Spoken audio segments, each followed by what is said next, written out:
Shalom anak-anak, jumpa lagi di Aku Tahu Channel dalam pelajaran Pendidikan Agama Kristen kelas 5, pelajaran 7 dengan judul Pengampunan Allah.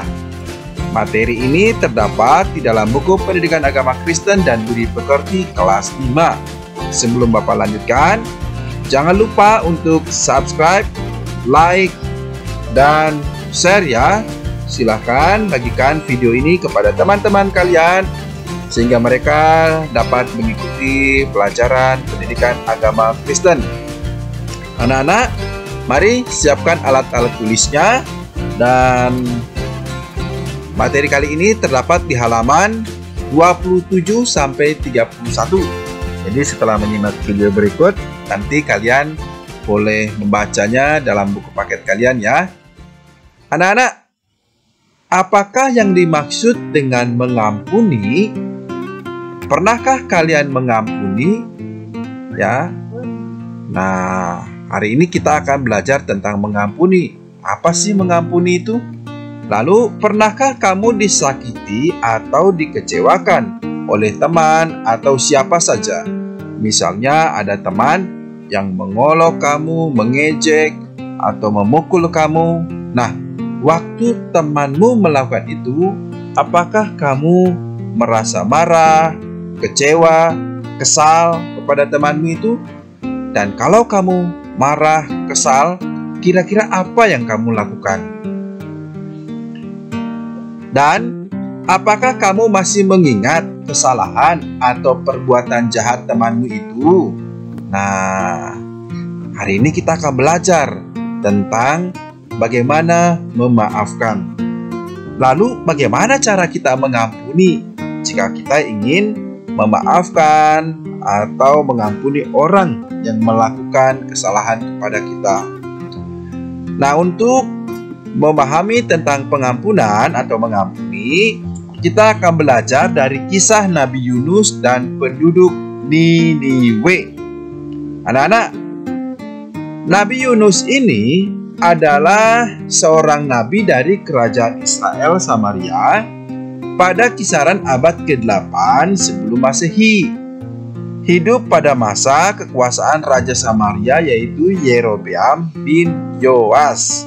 Nah, suatu hari Yunus diperintahkan Tuhan untuk pergi ke kota Niniwe. Nah, apa yang terjadi dengan penduduk Niniwe ya? Jadi begini, penduduk Niniwe itu ternyata di hadapan Tuhan telah banyak melakukan perbuatan jahat. Mereka hidup sesuka hatinya, mereka berbuat dosa, dan itu di mata Tuhan adalah perbuatan jahat. Dan kalau mereka tidak bertobat dari perbuatan jahat mereka, atau mereka tidak kembali kepada Tuhan, maka Tuhan akan menghukum mereka. Nah, anak-anak, kisah tentang Yunus dan penduduk Niniwe ini terdapat di dalam Yunus pasal 1 sampai pasal 4. Begini kisahnya. Jadi suatu hari Tuhan memerintahkan Yunus untuk pergi ke kota Niniwe. Namun apa yang terjadi ketika sampai di Jopa atau di pelabuhan di Jopa, Yunus naik kapal. Dia tidak pergi ke Niniwe, melainkan naik kapal dia pergi ke arah Tarsis. Wah, di sini kita lihat ya, Yunus ternyata tidak mau menyampaikan berita pertobatan kepada bangsa Niniwe. Dalam hati Yunus, untuk apa mereka bertobat? Kalau mereka sudah jahat, ya biarkan saja mereka dihukum. Biarkan saja mereka mati semua. Begitu pikir dari Nabi Yunus. Maka Yunus dia mencoba menghindar. Dia pergi ke arah Tarsis. Namun apa yang terjadi? Ketika kapal itu menuju ke arah Tarsis, Tuhan ternyata mengetahui. Lalu Tuhan menurunkan badai, gelombang, petir, hujan yang sangat lebat. Dan orang-orang yang ada di kapal itu, ya, penumpang-penumpang atau juga pemilik kapal, mereka semua ketakutan. Dalam pikir mereka, ini pasti Tuhan marah sama kita. Sehingga ada badai, gelombang tinggi, hujan petir seperti ini. Dan pasti di antara kita ada orang yang telah melakukan perbuatan jahat di mata Tuhan. Wah, mereka mulai mencari siapa kira-kira orang itu, ya. Nah, akhirnya Yunus yang mendengar itu, karena mereka sudah mulai ketakutan, mulai saling menyalahkan, maka Yunus mengakui dan berkata kepada mereka, "Sayalah orangnya yang menyebabkan gelombang tinggi, badai, hujan, dan petir ini." Wah, mereka yang mendengar hal itu, mereka lalu bersepakat, "Wah, kamu rupanya yang membuat kita mengalami bencana ini." Maka mereka bersepakat untuk melemparkan Nuh ke lautan itu, ke lautan yang terjadi badai dan gelombang tinggi. Ketika Nuh dilemparkan ke lautan itu, wah, Yunus ternyata ketakutan juga. Dia mulai meminta tolong, ya. Dan lama-kelamaan Yunus mulai tenggelam. Wah, kasihan ya. Apa yang terjadi ketika Yunus dilempar ke laut dan Yunus mulai tenggelam? Maka Tuhan menyelamatkan Yunus dengan mengirimkan seekor ikan yang sangat besar. Ikan itu diperintahkan Tuhan untuk menyelamatkan Yunus yang sudah tenggelam. Dan Yunus berada di dalam perut ikan. Yunus di dalam perut ikan selama 3 hari 3 malam. Setelah 3 hari 3 malam, maka Yunus dimuntahkan ke daratan. Selama Yunus di dalam perut ikan, dia menyadari segala kesalahan dan perbuatan yang telah dilakukan. Dia menyadari bahwa dia tidak melakukan perintah Tuhan untuk pergi ke Niniwe. Dia malah pergi ke kota Tarsis. Setelah itu, setelah 3 hari 3 malam, maka Yunus dimuntahkan ke daratan. Dan puji Tuhan ya, Yunus waktu di perut ikan ternyata tidak mati. Tuhan tetap memelihara Yunus. Nah, setelah Yunus sampai di daratan, Yunus mulai menyadari dan Yunus mau melakukan perintah Tuhan. Yunus pergi ke kota Niniwe. Dia menyampaikan berita pertobatan. "Hai kamu penduduk Niniwe, bertobatlah. Jika kamu tidak bertobat, maka Tuhan akan menghukum kalian semua." Yunus melanjutkan dan berkata, "Dalam 40 hari Tuhan akan membinasakan kota ini. Seluruh manusia dan binatang-binatang di kota ini akan dibinasakan, akan dihukum kalau kalian tidak segera bertobat." Wah, orang-orang yang mendengar berita pertobatan dari Yunus itu, mereka ternyata tidak marah. Mereka tidak bilang, "Ah, kamu siapa kamu? Datang-datang berteriak ke sini menyampaikan supaya kami bertobat." Tidak, anak-anak. Ternyata mereka ketika mendengarkan Yunus, mereka takut. Bahkan raja pada waktu itu pun sampai ketakutan. Wah, berarti mereka menyadari kesalahan, mereka menyadari dosa-dosanya. Setelah mereka mendengar itu, mereka menyesali dosa-dosanya. Mereka berdoa kepada Allah dan mengakui segala dosanya, menyesal atas dosa dan perbuatan jahat mereka. Mereka mengenakan kain berkabung dan duduk di atas abu sebagai tanda penyesalan. Wah, luar biasa ya. penduduk Niniwe ini ketika datang firman Tuhan supaya mereka bertobat, mereka sungguh-sungguh mau bertobat. Apa yang disampaikan oleh Nabi Yunus, mereka dengarkan. Lalu mereka buktikan juga dengan berpuasa sebagai tanda pertobatan dan penyesalan.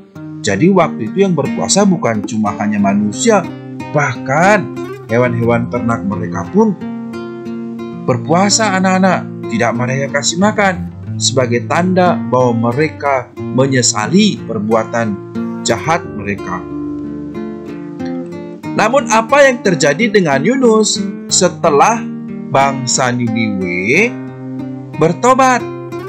Ya, Yunus setelah memberi pengajaran, memberikan nasihat, memberikan berita pertobatan kepada penduduk Niniwe, ia pergi ke lereng bukit dan duduk di sana. Ia duduk ingin menyaksikan Tuhan membinasakan kota itu. Loh, gimana sih Yunus ini? Jadi Nabi Yunus ingin sekali agar Tuhan menghukum penduduk kota Niniwe. Wah, padahal Tuhan memang tadinya ingin menghukum, tetapi kalau mereka bertobat kan Tuhan akan mengampuni. Tetapi Yunus tidak mau, karena bagi Yunus mereka itu orang-orang jahat, tidak boleh diampuni. Namun apa yang terjadi, anak-anak? Tuhan mengampuni karena mereka telah bertobat. Jadi Yunus berharap agar Tuhan membinasakan atau menghukum penduduk kota Niniwe. Melihat hal itu, maka Tuhan Allah membuat sebatang pohon jarak yang indah tumbuh melewati kepala Yunus untuk menaunginya. Nah, seperti dalam gambar berikut ini ya. Ketika Yunus duduk ingin melihat kota Niniwe hancur, maka Tuhan menumbuhkan ya sebuah pohon jarak untuk menaungi Nabi Yunus. Namun pohon jarak yang baru tumbuh itu layu dan mati. Wah, Yunus mulai makin kesal. Apa ini? Saat baru mau berteduh, pohonnya mati. Untuk apa kalau begini? Ya sudah, aku juga mati jugalah. Begitu kata Yunus. Dengan kecewa, kesal, dan marah dia. Karena dia tidak dapat berlindung di bawah pohon jarak. Namun pohon jarak itu sudah mati. Melihat hal itu, Tuhan berfirman kepada Nabi Yunus, "Engkau sedih tentang pohon jarak itu. Engkau sedih kalau pohon jarak itu mati. Tetapi pikirkanlah semua orang di kota yang besar itu. Banyak dari mereka anak-anak yang masih kecil. Tidakkah aku menaruh kasihan terhadap mereka?" Wah, jadi Tuhan menegur Yunus. "Yunus, kamu ini aneh. Melihat pohon jarak yang hidup lalu mati, kamu kasihan, kamu marah. Tetapi melihat manusia yang akan dihukum Tuhan, kamu kok senang?" Nah, itu kurang lebih ya maksudnya. Jadi Yunus mendengar hal itu, dia mulai menyadari, iya ya, kenapa aku tidak mau menerima pertobatan mereka, sementara Tuhan mengasihi, Tuhan mengampuni bangsa Niniwe. Anak-anak, dari kisah ini mengajarkan kepada kita supaya kita mau mengampuni dan memaafkan orang lain sekalipun mereka telah melakukan perbuatan jahat. Jika mereka telah bertobat ya dan menyadari kesalahannya, maka kita harus memaafkan. Kisah tentang Nabi Yunus mengajarkan kepada kita bagaimana pengampunan Allah ditunjukkan kepada penduduk Niniwe. Nah, Allah memberikan pengampunan kepada bangsa Niniwe, yaitu satu, mereka berdoa kepada Allah dan mengaku menyesal atas dosa dan perbuatan jahat mereka. Jadi Allah memberikan pengampunan kepada bangsa Niniwe jika mereka berdoa kepada Allah dan mengaku menyesal atas dosanya. Lalu mereka menunjukkannya dengan mengenakan kain berkabung dan duduk di atas abu sebagai tanda penyesalan. Berarti ini mereka sungguh-sungguh sehingga Allah memberikan pengampunan.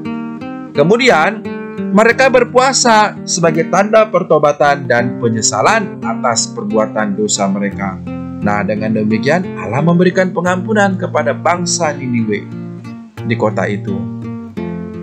Anak-anak, pengampunan Allah juga disaksikan pemazmur dalam Mazmur 103 ayat 8 sampai 14. Tuhan Allah tidak mengingat-ingat dosa manusia loh. Tuhan Allah membuang dosa manusia dan melupakannya. Allah mau mengampuni segala kesalahan kita. Dalam ayat 3 itu ya. Tuhan Allah menyayangi dan mengasihi manusia. Ia sungguh panjang sabar dan tidak pendendam. Itu dapat kita temukan di ayat 9. Ia tidak membalas dosa dan kesalahan manusia di ayat yang ke-10. Kebaikan Allah diibaratkan dengan tingginya langit. Jadi anak-anak, Tuhan itu adalah Tuhan yang akan mengampuni segala dosa kita. Seperti tingginya langit katanya. Sekalipun kita banyak melakukan perbuatan jahat, jikalau kita mau sungguh-sungguh datang kepada Tuhan, maka Tuhan akan menyayangi, mengasihi, dan mengampuni segala kesalahan kita.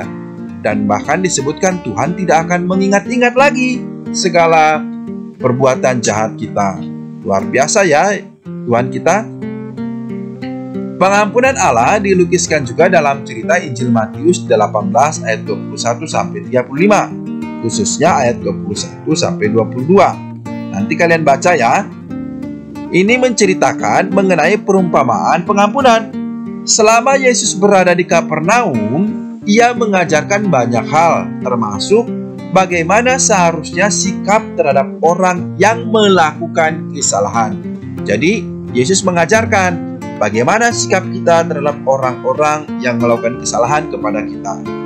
Nah, suatu hari Petrus bertanya kepada Tuhan Yesus. Ya, murid Yesus ini bertanya. Dia berkata seperti ini, "Berapa kalikah aku harus mengampuni guru? Apakah 7 kali?"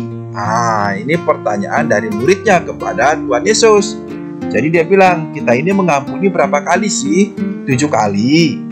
Lalu Yesus bilang, bukan 7 kali, melainkan 70 kali 7 kali, Petrus. Wah, berarti banyak kali. Ya, bukan cuma 7 kali. 70 kali 7 kali itu artinya banyak kali. Artinya juga tidak terhingga. Kita tidak jemu-jemu dan tidak bosan untuk memaafkan kesalahan orang lain. Ya. Jadi maksudnya adalah kita mengampuni atau memaafkan tanpa batas dan tidak bosan untuk memaafkan kesalahan orang lain. Bisa begitu anak-anak? Iya, jadi kalau ada orang datang meminta maaf kepada kita, maafkanlah. Ya, sebagaimana Tuhan telah memaafkan kita. Kata ampun berarti maaf. Ampun juga berarti Kata ampun berarti maaf.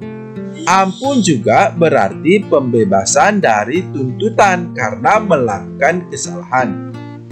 Mengampuni berarti memberikan pembebasan dari tuntutan atau hukuman karena kesalahan.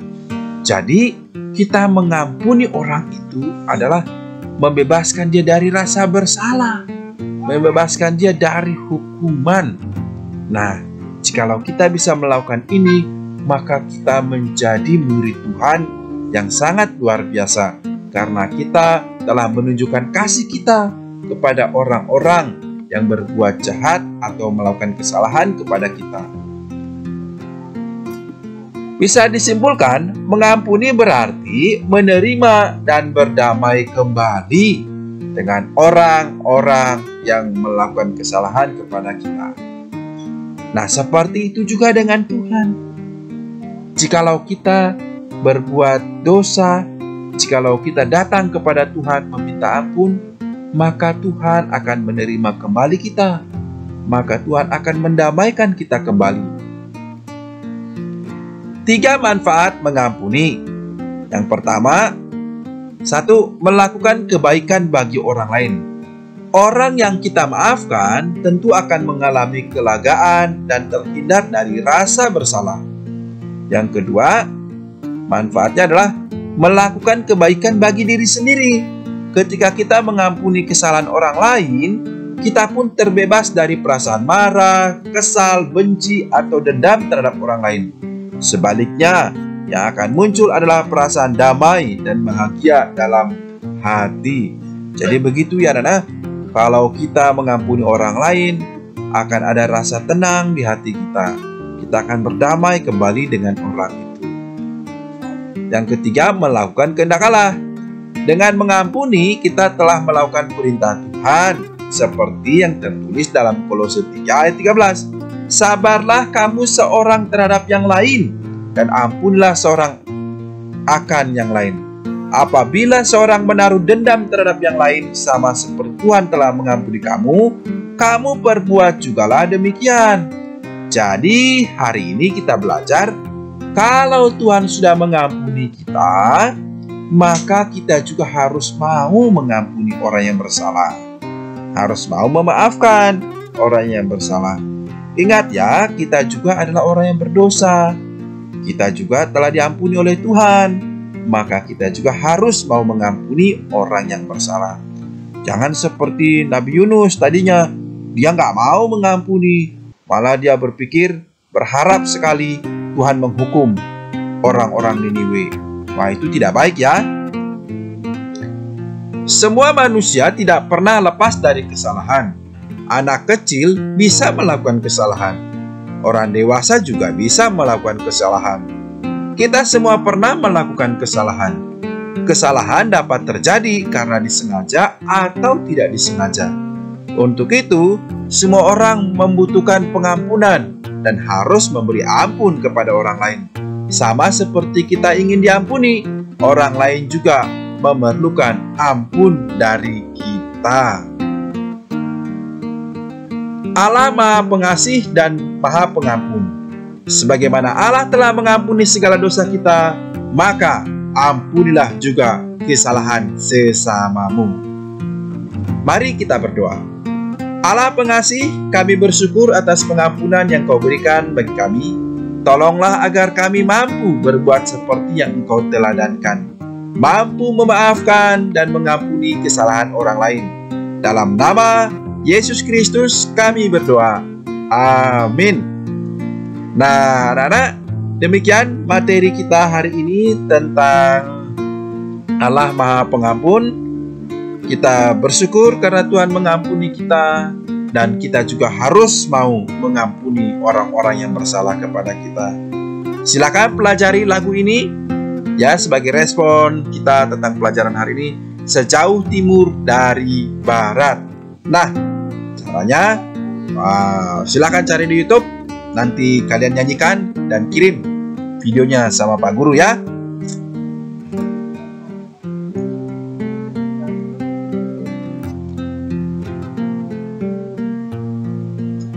Sampai jumpa anak-anak. Tetap semangat, jaga kesehatan. Tuhan Yesus memberkati. Shalom.